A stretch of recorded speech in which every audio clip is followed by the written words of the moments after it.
তোমার নাম কি? রাকিব। তোমার বাড়ি কোথায়? আমলাপাড়া, কুষ্টিয়া। এইটা স্থায়ী বাড়ি তোমার? আচ্ছা, রিক্সা চালাও কতদিন? বাই যাওয়া 6 মাস মতন বাই যাও। এর আগে কি করতা? হ্যাঁ, বুঝি নাই।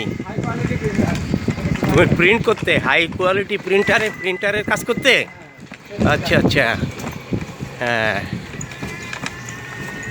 এবার বাইরে যাও, দেখো বাইরে। হ্যাঁ, লেখাপড়া কত দূর করেছো? হ্যাঁ, মাদ্রাসায় পড়েছো এবং স্কুলে ক্লাস 9 পর্যন্ত পড়েছো। আচ্ছা, তার অতিরিক্ত পড়তে পারো নাই? কী কারণে পারো নাই? হ্যাঁ, সঙ্গ দোষে।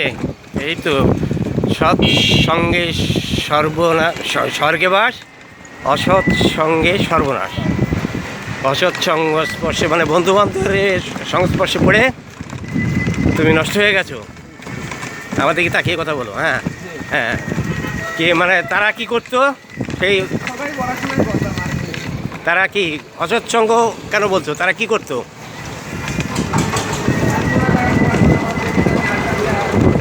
সিনেমা দেখা, আড্ডা দেওয়া, কিন্তু পড়াশোনা আর হয়নি। তোমার বাবা কি করতেন? হ্যাঁ, তোমার আব্বু অটোর ড্রাইভার, কিন্তু তুমি বন্ধু বান্ধবদের পাল্লায় পড়ে লেখাপড়া শিখতে পারোনি। খুবই দুঃখজনক ব্যাপার। তুমি কত সুন্দর, তোমার অ্যাপিয়ারেন্স, কত সুন্দর তোমার চেহারা। তুমি পড়াশোনা করলে ভালো করতে পারতে। আমাদের সবাইকেই সংস্পর্শের বিষয়টা মাথায় রাখতে হবে। সৎ সংস্পর্শে থাকা সবার জন্যই জরুরি এবং ভালো। এবং এই রাজীবের যে কাহিনী, তাতে করে বোঝা যায় যে অসৎ সংস্পর্শ কী করে। মসজিদ।